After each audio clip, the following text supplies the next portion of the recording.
Come on in, pull up a chair and take a load off because today I'll be reviewing D&D Icewind Dale, Rime of the Frost Maiden for 5th edition Dungeons and Dragons from Wizards of the Coast. So, is this a must-have addition to your 5e D&D adventure collection, or can you quite easily just give this the cold shoulder? Well, you're going to find out right after this.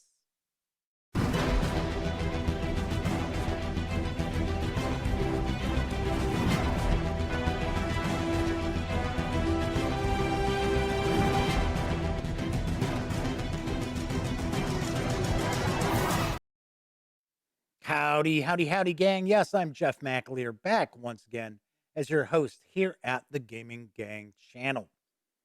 As I mentioned in the open, I'm going to be reviewing Rime of the Frost Maiden in just a few moments. But there are a few things that I want to take care of first, starting off with keep your eyes peeled, keep watching this video, because I will let you know how you can get in the running to win my copy of the alternate artwork cover for Rime of the Frost Maiden. I am going to squeeze the contest rules in the middle. Well, I don't want to say middle, but somewhere in this video. It will not be at the end of the video. So keep your eyes peeled. You can win my copy. I also do want to mention that I've done a full page through of Icewind Dale, Rime of the Frost Maiden. If you want to check that out, be sure to click on the card up there as I bang into the mic here. Wow. But you can check out my full page through. Just click on the card up there. Also, I recently did an unboxing and first look at the dice and miscellany set, which is coming out a couple of weeks after the adventure hits stores. This is going to arrive on September 29th. If you're curious what this contains, by all means, check out that video. I will show off everything that comes in this box. And of course, yet another card. So you can check it out there. And by all means, please come back to the review because, of course, I will share my thoughts on Rime of the Frost Maiden. Last thing I do want to mention, if you like this video, please give it a quick thumbs up. Subscribe to the Gaming Gang channel if you haven't already. And by all means, ring that notification bell if you do subscribe, because it will not only let you know when I upload videos such as this, it'll also inform you when my live stream, The Daily Dope, airs right here on YouTube Monday through Thursday nights as I bring you the latest in tabletop gaming news. And of course, when you're not visiting the Gaming Gang channel, be sure to swing on over to thegaminggang.com for all the latest in gaming news, reviews, comics, movies, TV. You know the drill. Get your geek on at thegaminggang.com. Without further ado, I am going to share my thoughts on D&D Icewind Dale, Rime of the Frost Maiden from Wizards of the Coast. It is for 5th edition Dungeons and Dragons. It's written by Chris Perkins, Stacey Allen, Bill Benham, H. Carlin, Celeste Conowitch, Dan Dillon, Will Doyle, Michaela Abel. I'm taking a guess on some of these names, pronunciations. Ann Gregerson, Chad Quant, Morrigan Robbins, and Ashley Warren, with art direction by Kate Irwin. This 322-page hardcover arrives in stores on September 15th. It is going to carry an MSRP of $49.95. So let's swing on over to the camera. I should say other camera. Bing! And there we have Icewind Dale, Rime of the Frost Maiden. As I mentioned before, I've already done a full page through. Check out that video if you'd like. I am going to discuss kind of the overall theme of the adventure, share some of the things I like about it. There are things that I don't care for. There's some things that left me scratching my head as well. But there are going to be spoilers ahead. I am not going to discuss every single thing that happens in the adventure because there is a lot. But I am going to discuss some of the major aspects of the adventure. So first off, the whole premise is that the Frost Maiden, and this is the Frost Maiden in one of her 3 forms, is upset. and she has plunged Icewind Dale into an eternal winter, which she actually rides her rock across the sky nightly to cast her magics to keep Icewind Dale in the midst of what is essentially a subarctic winter. And that's not the only thing that's going on in this adventure. There is also a a planned invasion of the 10 towns, which are the settlements of Icewind Dale. There's an invasion planned by the Dark Dwarves, as well as an ancient city that is buried in the ice. So, like I said, there is a lot going on in this adventure. Feel the cold touch of death in this adventure for the world's greatest role playing game. Let's crack this on open, talk about different areas of the book. So, first off, it's going to talk about Welcome to the Far North. We've got information about the adventure. We get a flow chart for the 7 chapters of the adventure. The first 2 chapters are essentially pretty much sandboxy. You don't have a lot that is linear in the first 2 chapters. There are also some rules about extreme weather, traveling throughout Icewind Dale during this subarctic winter. So there's a couple of things that kind of throw me off a little bit. So as far as the weather goes, so essentially what's going on is that there is twilight, kind of sort of like this would be. That's the amount of light that is available for about 4 hours a day.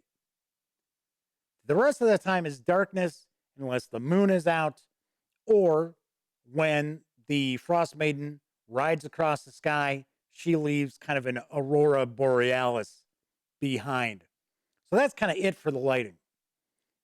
To me, that's a little weird that you're only going to have 4 hours of this gloomy twilight for the characters. The rest of the time, it's complete darkness. I don't know if I would necessarily run this campaign that way. I would probably bump it up to about, I don't know, 8 hours of twilight and the rest of the time in darkness. Simply because if it's completely dark and there are blizzards that are supposed to be blowing through here as well, wouldn't your characters constantly be at some sort of a disadvantage, especially if they're fighting or trying to discover things using perception, things along those lines?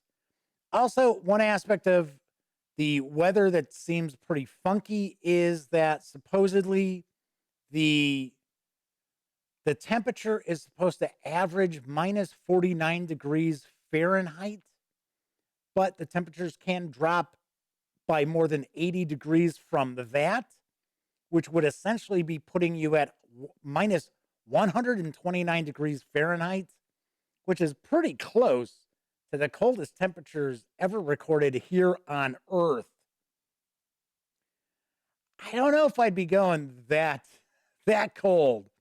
And then the other thing that we have tossed in there is we'll have blizzards popping up from time to time. Sometimes the blizzards are used kind of as a crutch during some of the smaller adventures, some of the encounters. If it's that cold, and there is no such thing as it being too cold to snow, but if it's that cold, you are not going to have blizzards. So, yes, and I understand this is a fantasy game. I get it.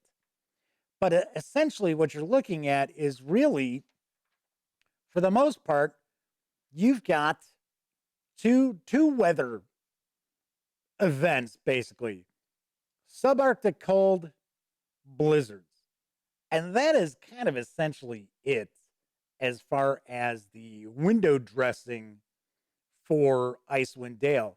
There are a lot of other things that you can incorporate into just the weather itself.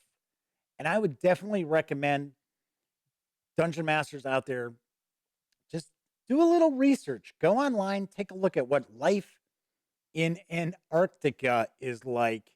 And I think that would really give you a good background to really bring this all to life.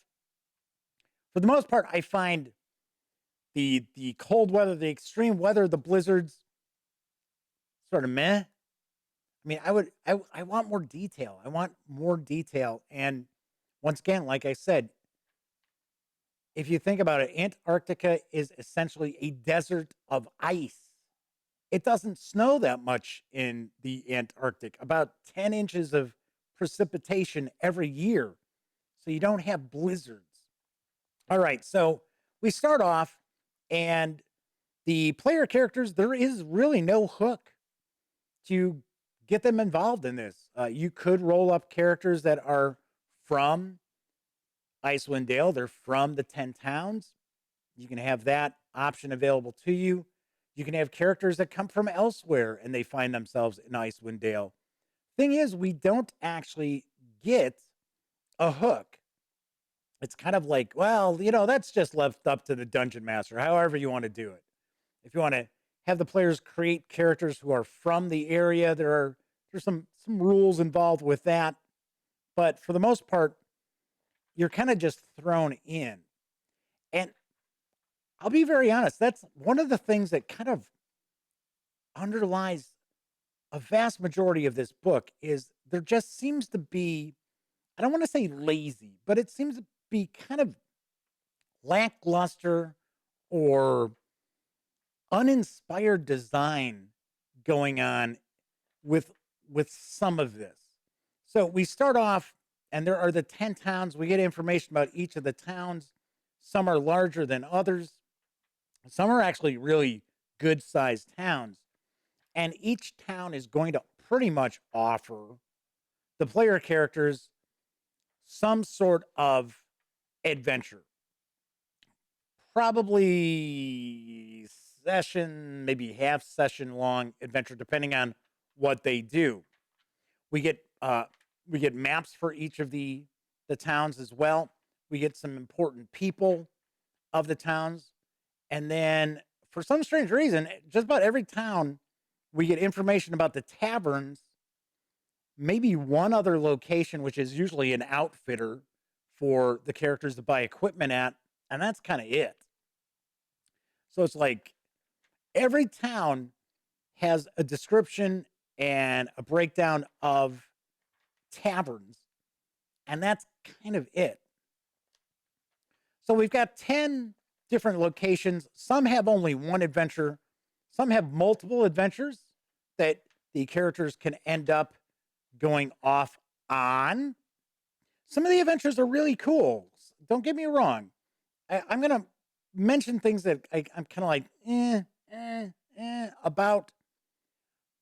But all in all, I do think this is a good book, just not a great book. And when I sum things up at the end, I will talk about how I think dungeon masters who are inspired, dedicated, imaginative could really make this campaign pop. So another aspect of some of these adventures in 10 towns, I do like the sandbox kind of aspect of it. It's not linear. There's a couple of towns where you're probably going to start the adventure off in, but you're not tied to it.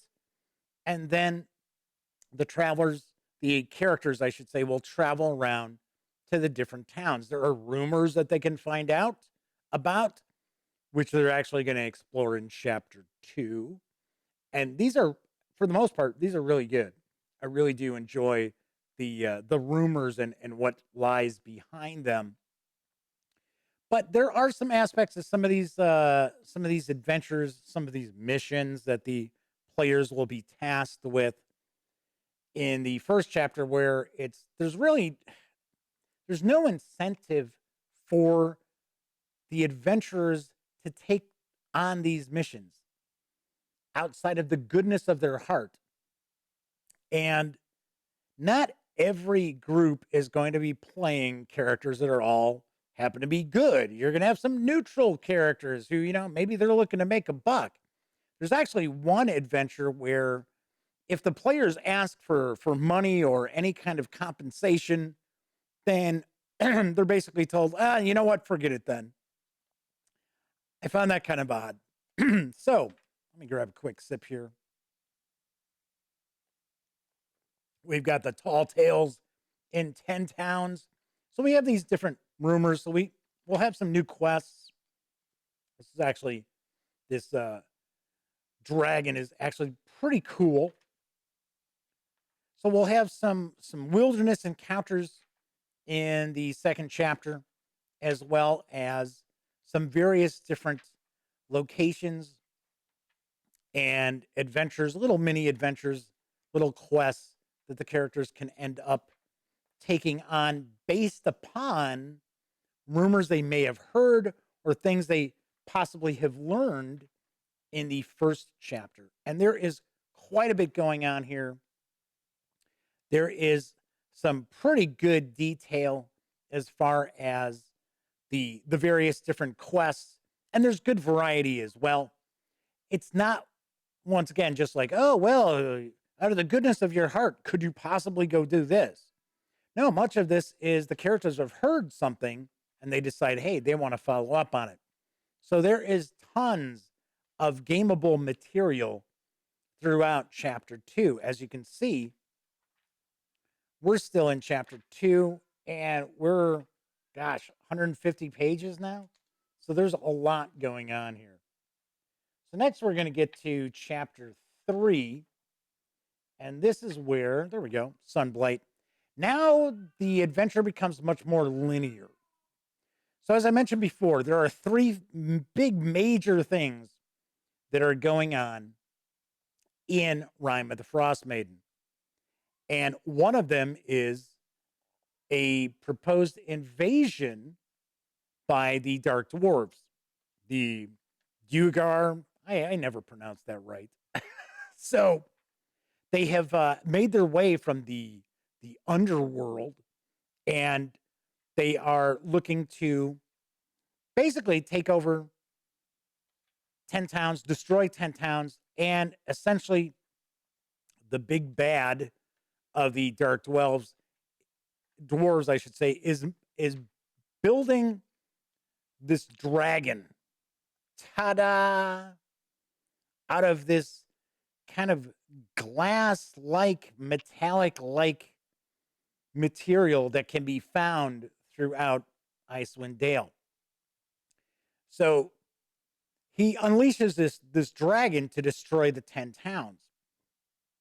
The player characters are going to be they're going to be tasked with making a decision here because they can go and attack the evil dwarves fortress, or they can stop the dragon from it, or they're not going to stop it from attacking, try to defeat the dragon as it goes about destroying the various different settlements, but they can't do both at the same time. So they have a bit of a dilemma. This chapter here is going to talk about the dragon flying to different areas, what their plan of attack is, what each of the towns are going to be able to put up as far as a defense. To be honest, not much. And the devastation that this dragon is going to just lay out on the settlements if the players are unable to stop it. Pretty cool. I definitely did dig this. There is one thing, though, that the characters have to encounter a specific thing to find out the plan of attack for the dragon. Otherwise, common sense determines that they make a last stand at the biggest settlement, the biggest town, which would mean the 9 other settlements have been destroyed. So I found that a little bit odd as far as kind of putting the characters in a corner where if they do not find this information from one of the dark dwarf leader's sons, then they're just going to have to try to figure out, well, where do we think it's going next?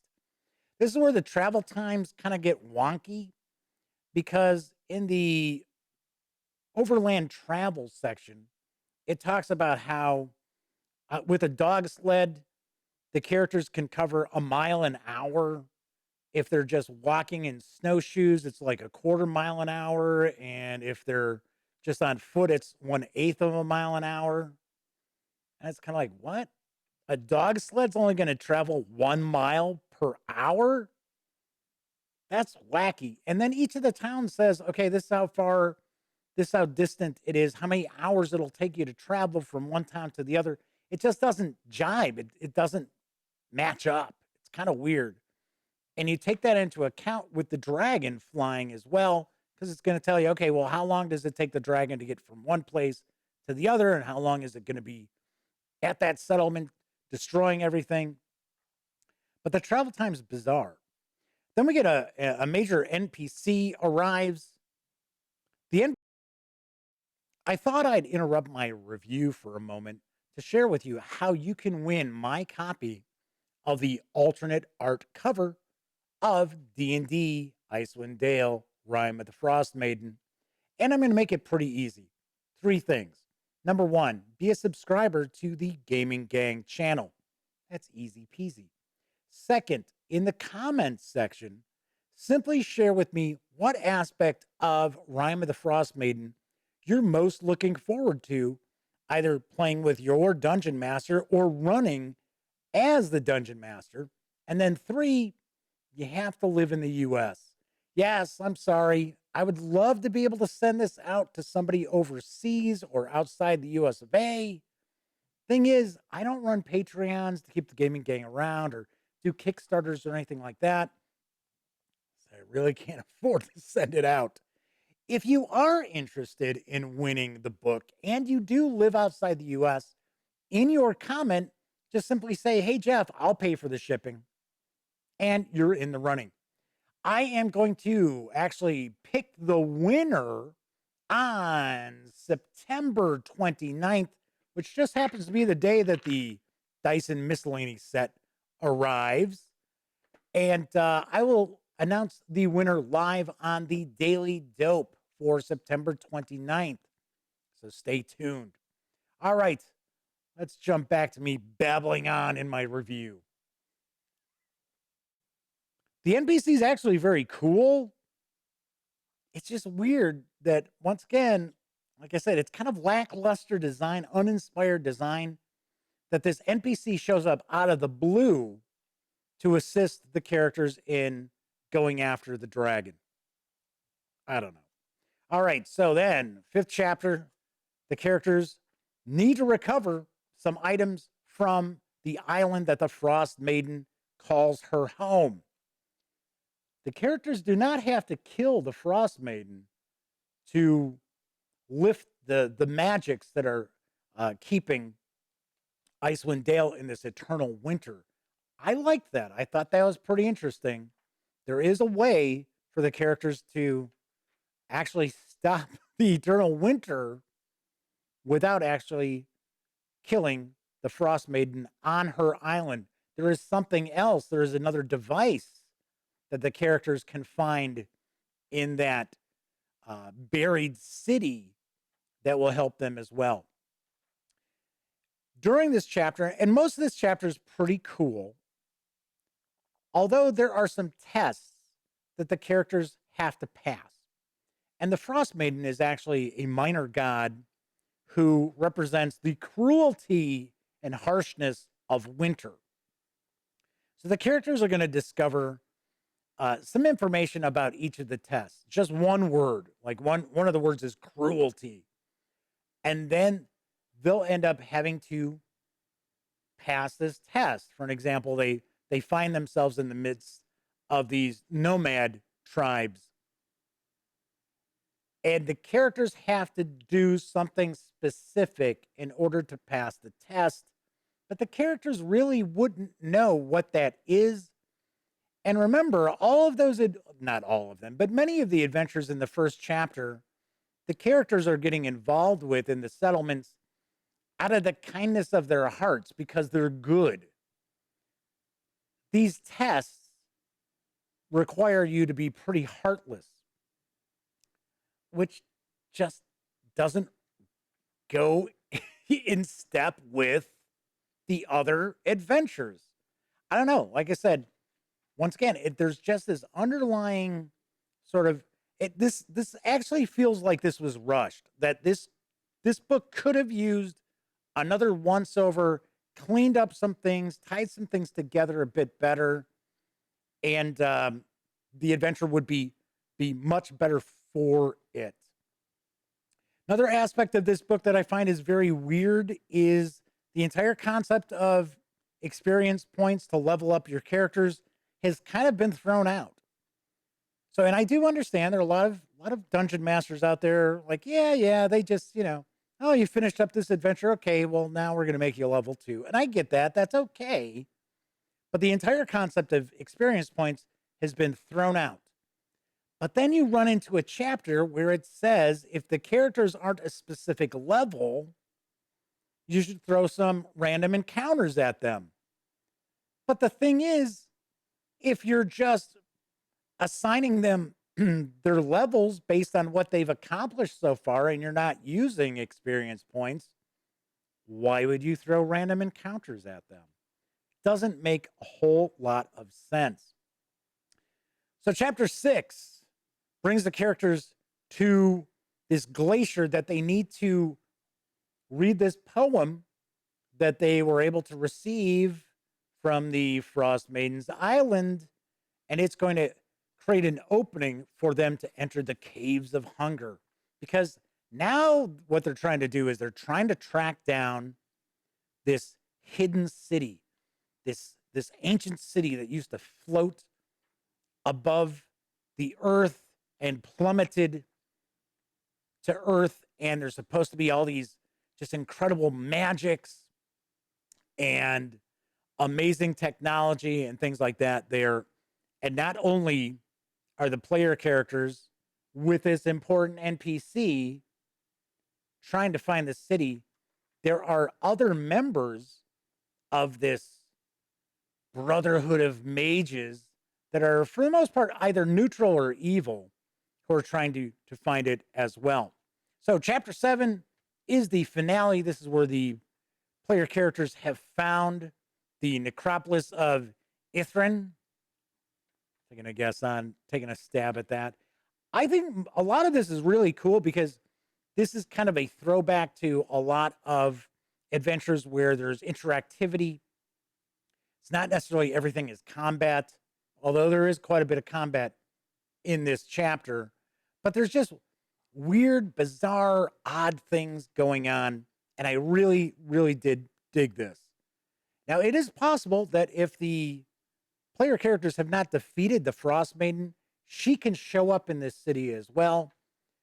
The players are already going to have their hands full with what's already there in the city. If you add the Frost Maiden as well as the rival faction, this can get really, really interesting. So one other aspect of this final chapter I thought is pretty cool is the fact that the players will find an obelisk, and there have been obelisks that have been presented in other adventures for 5th edition. Tomb of Annihilation is one as an example, but there's never been any info. What does this obelisk actually do? Now you learn what these obelisks do, and it's possible for the player characters to activate the obelisk. And I gotta be honest, the payoff, if you utilize that for your player characters as a dungeon master, it will blow their minds. I personally thought it was awesome.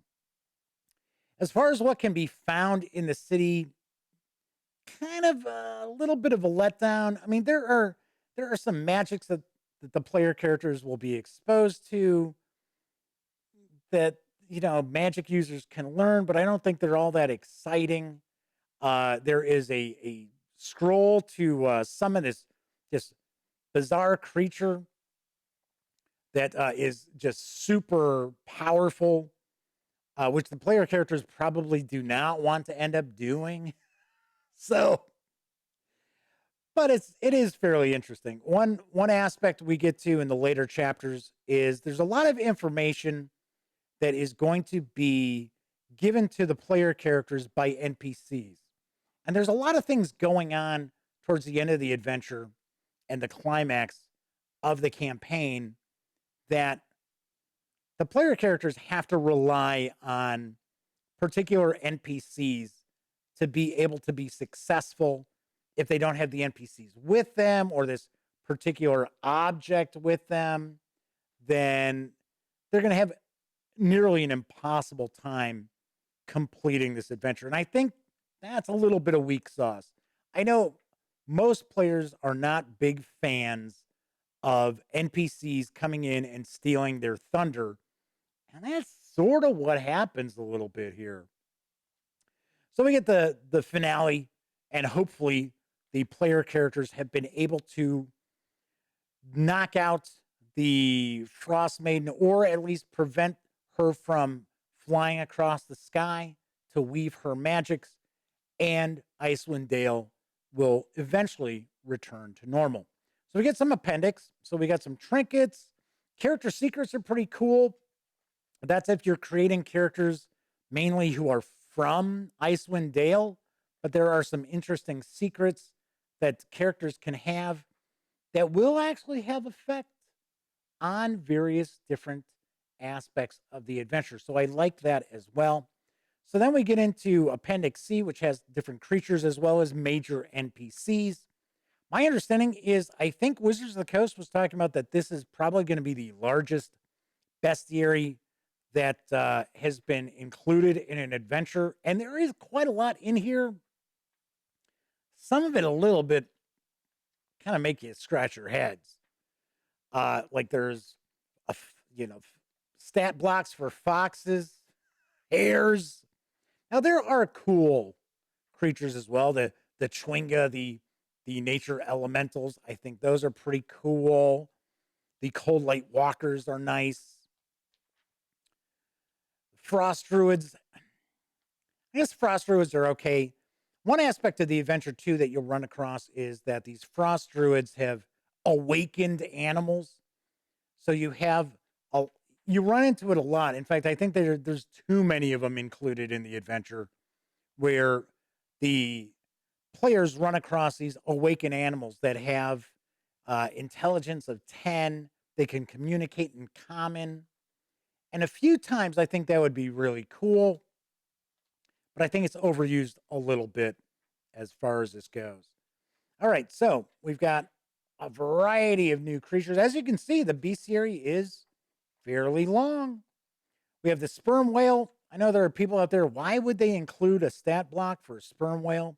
There is actually an awakened sperm whale that plays fairly significant parts in the adventure. The tomb tappers are pretty cool. Players will encounter those late in the adventure as well. Then we get some magic. We get some new magic items. The Professor Orb is pretty cool. The rest, they're okay.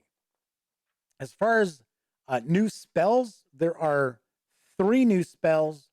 One of them I think will see use by players. The other 2, maybe not. The Blade of Disaster is pretty powerful as far as the spell goes. Frost Fingers is a first level spell. So, and it can do cold damage and a cone shooting out. So I do like that. Funny thing is, in this adventure, you run across a lot of things that are immune to the cold and cold damage. So then we get an afterword from Chris Perkins as well, and a poster map for the adventure. So that is Icewind Dale, Rime of the Frost Maiden. Let me sum up some thoughts, include some other things that I haven't pointed out about this adventure, and I will give it my final score. So I do like the D&D Icewind Dale Rime of the Frost Maiden. I really do. I know I have been nitpicking and tossing some things out there where I'm like, it's scratching my head. Why did you do that? There's things that don't kind of make sense when you put them together, like that overland travel. I don't know. Here's something else. Two things that I want to point out. And one of them is it's just a 5e D&D thing. This book is not great to utilize at the table.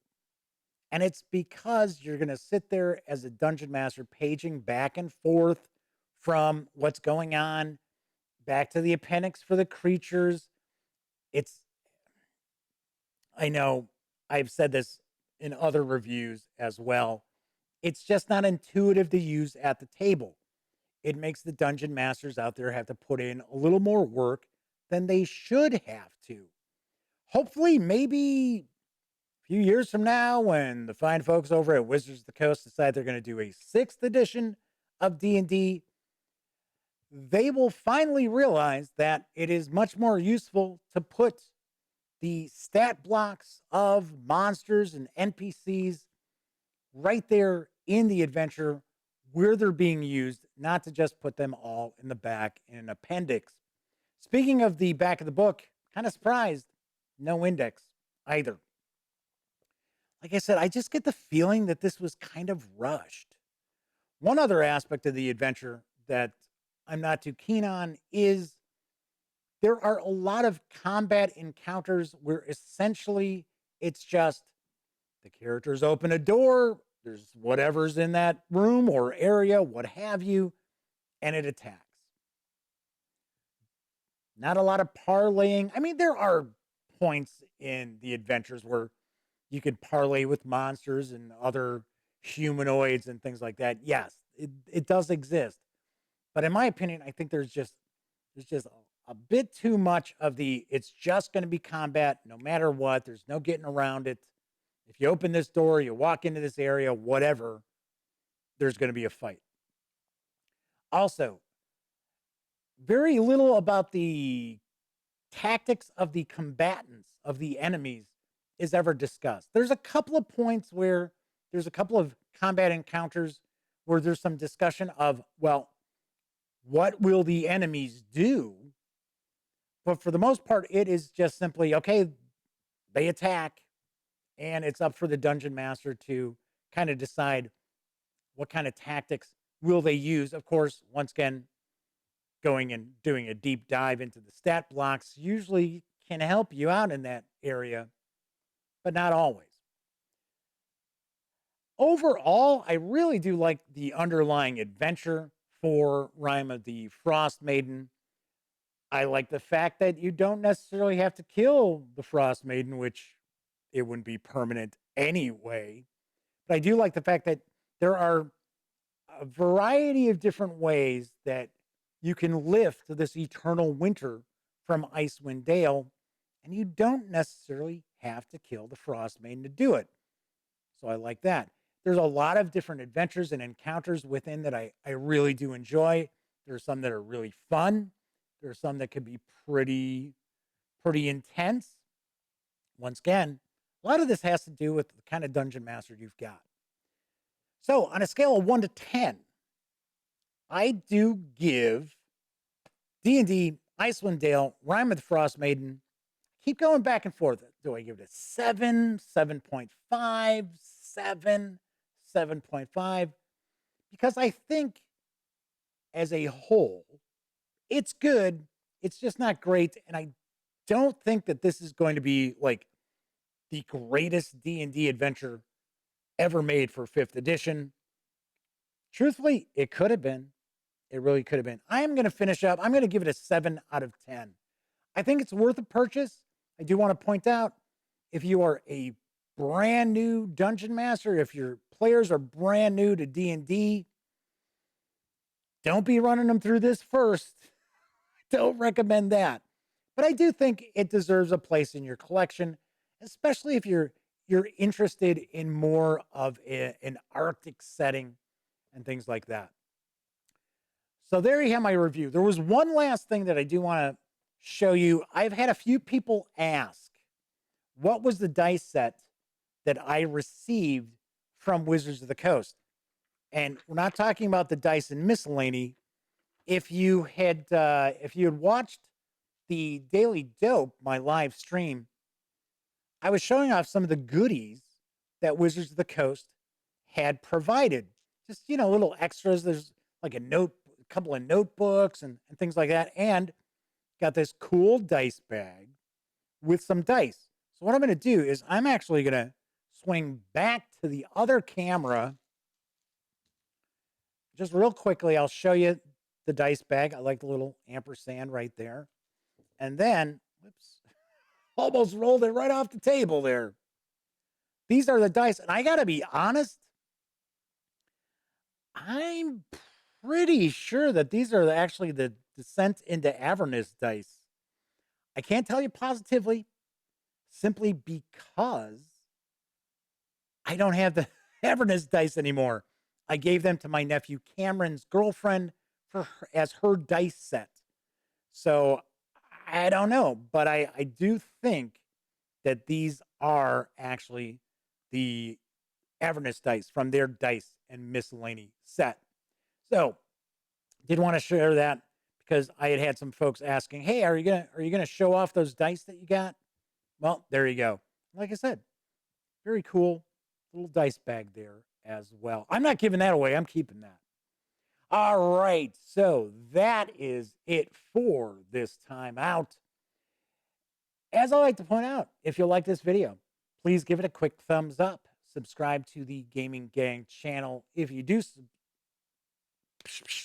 if you haven't already, wow, I'm starting to lose my mind. All right, let's try that again. Give it a quick thumbs up if you like the video. Subscribe to the channel if you haven't. And if you do subscribe, ring that notification bell because it will not only let you know when I upload videos such as this, it'll also inform you when my live stream, The Daily Dope, airs right here on YouTube, Monday through Thursday nights, as I bring you the latest in tabletop gaming news. Of course, when you're not here at the Gaming Gang channel, be sure to visit thegaminggang.com for all the latest in gaming news, reviews, and a whole lot more. Be sure to get your geek on at thegaminggang.com. And as I tend to sign off during all my videos, unfortunately, during this pandemic, let me once again hope that you be smart and stay safe.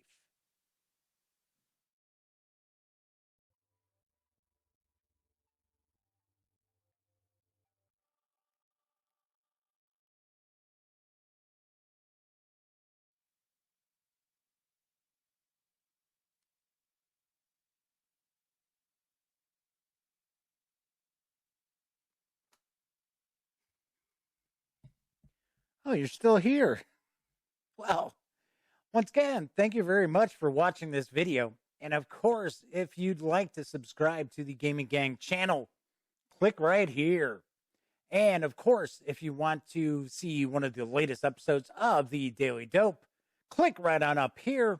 And if you want to roll the dice, take your chances, see what YouTube thinks you might like from the channel, give a click right here.